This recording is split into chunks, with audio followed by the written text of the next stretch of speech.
And welcome back. We're heading off to the final part here.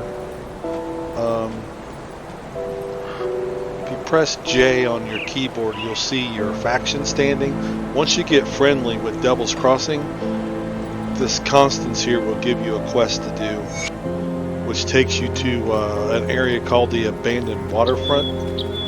So we're going to go there to get her fabric for her. And there's also a lore note there. So this section here is we're just going to finish up the lore note. So Abandoned Waterfront's right here.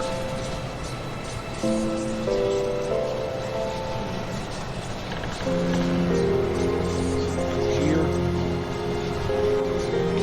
This actually shouldn't take too long.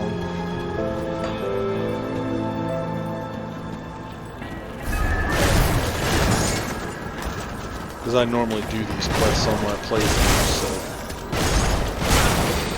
so at least this quest I know where I'm going, so.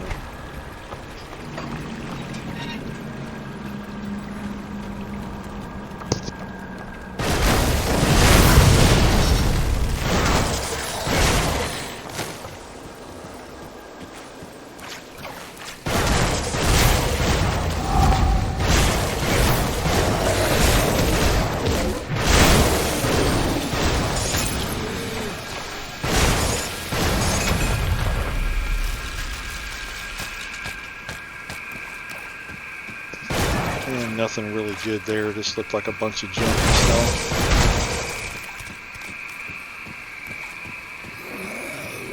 You gotta kind of go across this broken bridge area. It's right here on the map. There's the rift point. So you go northwest. Sometimes you gotta go through a building. Sometimes the road will go straight there. Just depends on what is and isn't blocked in your playthrough.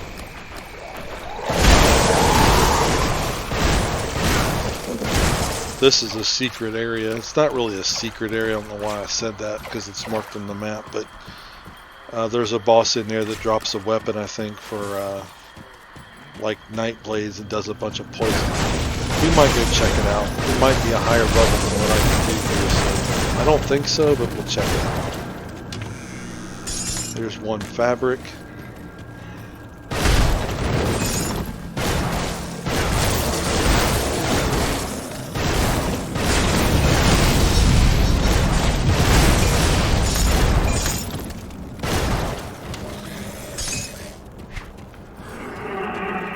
Second one or third one up there, but there should be one down here. There it is.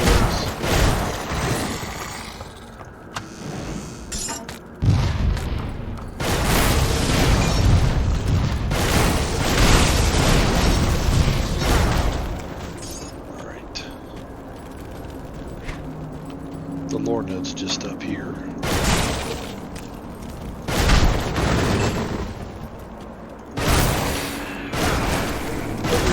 First start playing, you don't get this quest to go get here. You can still come here and get the fabric, you just can't turn it in. But here's the lore note. Harbor Master's Log, the Burwitch.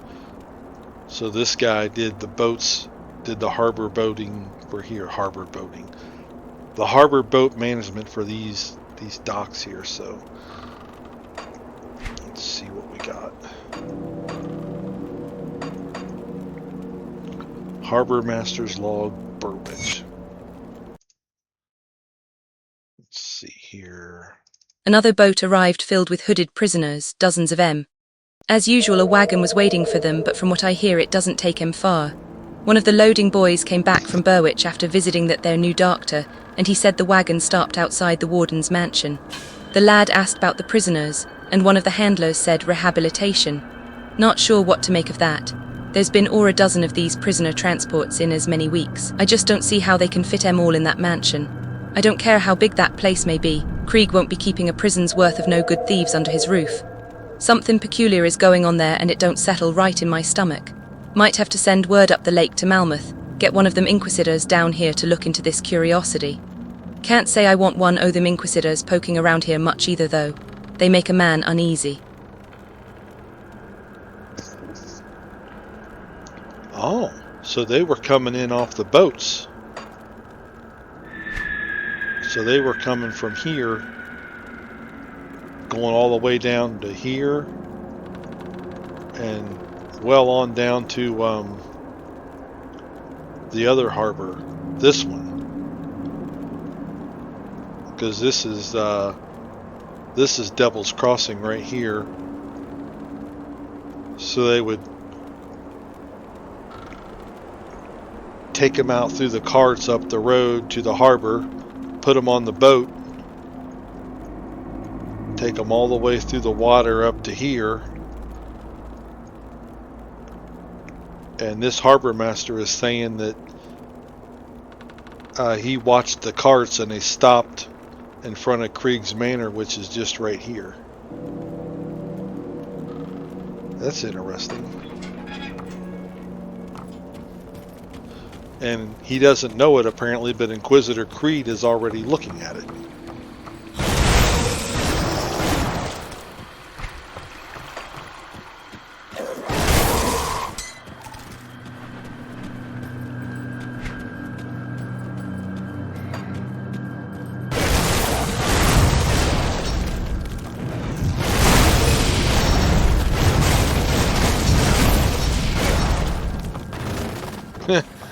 Grobble attacks on the rise. We'll read that later. That's not part of Act 1. That's a random drop. Alright, so the second place we want to go is the Cultist Lair in the Foggy Bank. Foggy Bank.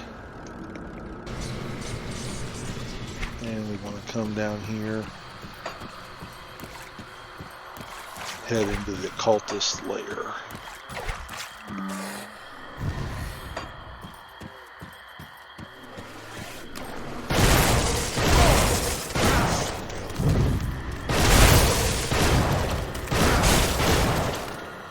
Here it is. And there's supposedly a lore note in here someplace.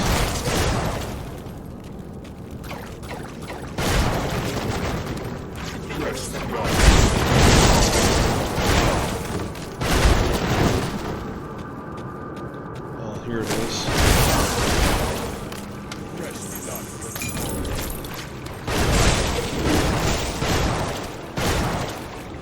Who's that? Isaac. Oh, this is the guy's shoulders we found.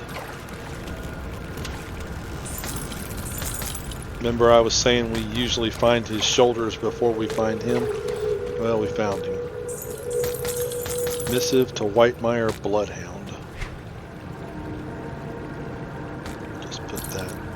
Here, we'll read that some other time. Well, it does say Magistrate of Burwich, so maybe we'll finish it up here. Missive to Whitemire Bloodhound. Here we go.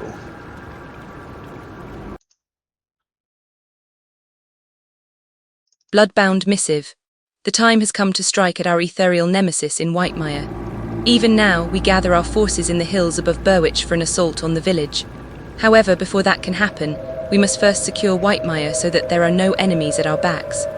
Though strong, loyal and ready to die in the name of Carthan, I believe you have insufficient bloodbound to overcome the ethereal presence. We have had great success recently in bringing forth more powerful servants of Carthan from the void.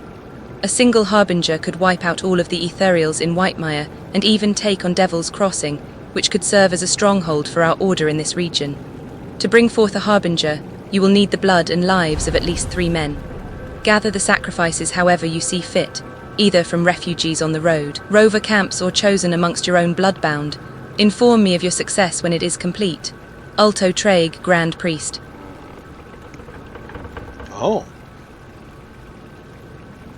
So I'll show you what a harbinger is here. We'll find some here soon. But those things take 3 men to make. That's interesting. I didn't know that.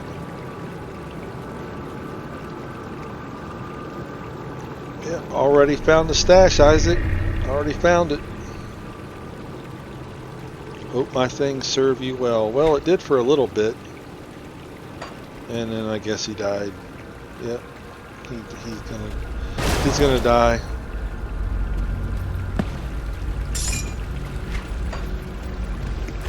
Alright, and the third place takes us to Whitemire. Oh. I didn't explore that.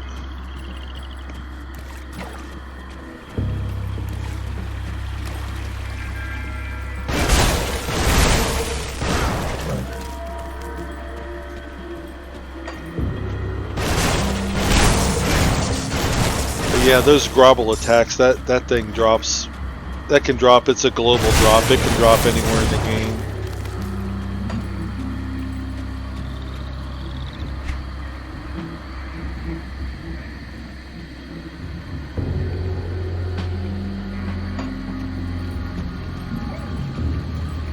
Ah, it's not marked. I was wondering why I wasn't seeing it. Jasper.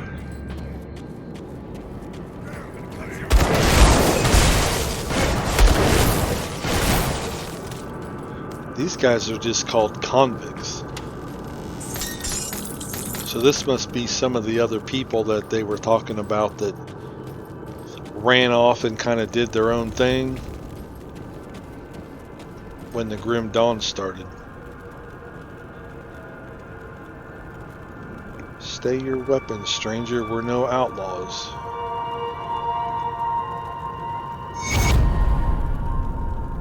Alright, well, we told him we would send him to Devil's Crossing through a rift gate. He's like, nah, I'm good. Then he's part of the Rovers, which is the faction we'll find a little later on.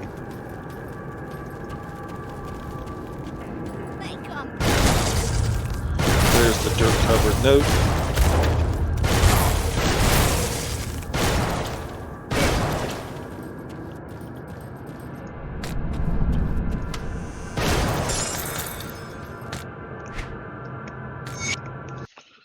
And the dirt-covered Got note. ourselves a bunch of them idiot rovers wandering in our hideout the other night. They were unarmed, as they often are. Course, they tried to run when we jumped them, but little good that did them. Now we have ourselves a few slaves digging in the mine. We can't eat coal though, and our food supplies are starting to run out. The rovers barely had a few scraps between them. With the Berwick Bridge destroyed, we're stuck in this swamp. I'm beginning to wonder if perhaps we made a mistake by not following Cronley's gang to the west. May not be much pickings in the wilderness on that side of Devil's Crossing, but at least they had numbers. Could probably hunt down a decent-sized boar between the lot of them. Out here, we got nothing but Slith and the dead. Interesting. So they're the convicts that went to the west and crossed the river was Cronley's gang. There we go.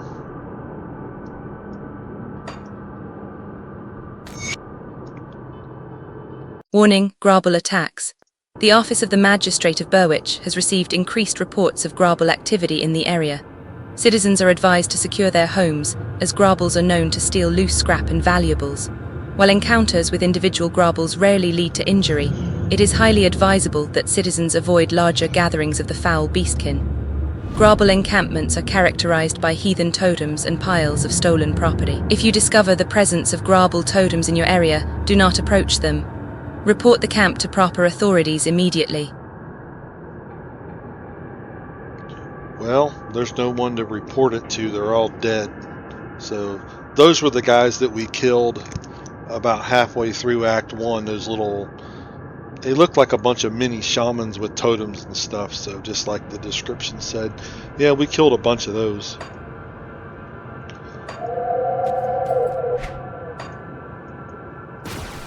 And that is all the lore notes in Act 1. And including one that normally doesn't drop there. But we got Constance's fabric. Watch what happens here to Devil's Crossing. I'll zoom out a little bit so you can see it better. Close that. Happy to help. It put tarps up. Put tarp up over some of the areas so they have a little shelter. And hey folks, one real quick thing here. We forgot a lore note actually in Devil's Crossing on my last playthrough. Or at least I didn't see it in editing. And it's this crudely scrawled note all the way here in East Devil's Crossing. So we're going to get this one and read it. Crudely scrawled note. Now I ain't a decent man and I sure ain't good at riding, but word needs to get out 'bout what this place really is. This prison, it ain't like no joint I ever been in, and I've seen double my share. Men don't stay here long neither, and some of the lads they haul in, they ain't criminals. I'd know, moment I see a man, I can tell by his eyes that he done wrong. These boys, I see fear. I seen this warden a couple of times, big man in black armor. If you ain't no better, you'd think he was on the wrong side of the bars. Every day he and his lackeys take prisoners out to this hut in the yard by the dozen. They ain't never come out. Later a wagon rolls in by the hut. It always leaves full.